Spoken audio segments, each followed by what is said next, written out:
Katotohanan na hindi mo pa nahubaran. Fire! Fire! Sunog! Damn! Salamat That was Shanty Dope! Shanty Dope, paano nila makokontak ang isang Shanty Dope? Saan ka hahanapin? FB lang, lagi lang ang Ano ang FB page mo? Shanty Dope.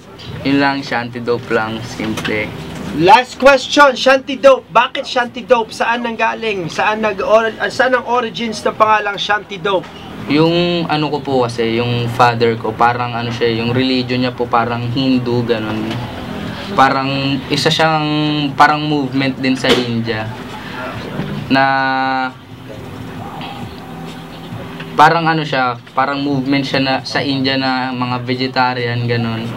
So, sa book nila, parang may nabasa akong Shanti. Parang meaning, parang Sanskrit word yun ng peace. Parang gano'n. Shanti. Dati talaga Shanti lang yun. Shanti lang, walang D. Pero sila parang, pinapagtripan ng tropa na, Shanti daw po. Parang, yun, tuloy-tuloy na lang namin. Parang, Well, that's a name to be reckoned with from now on. Until then, for a long time, ang pangalang Shanty Dope.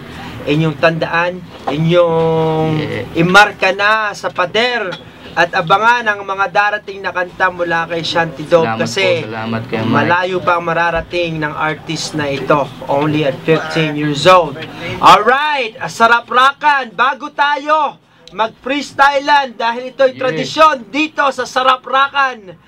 Pakinggan muna natin isang pinroduce ng ating Master Lester na si Clumsy. You know. Ulila. Bang! Handa na yung mga mag-freestyle next. Tayo ay pasahan, rap-rapan.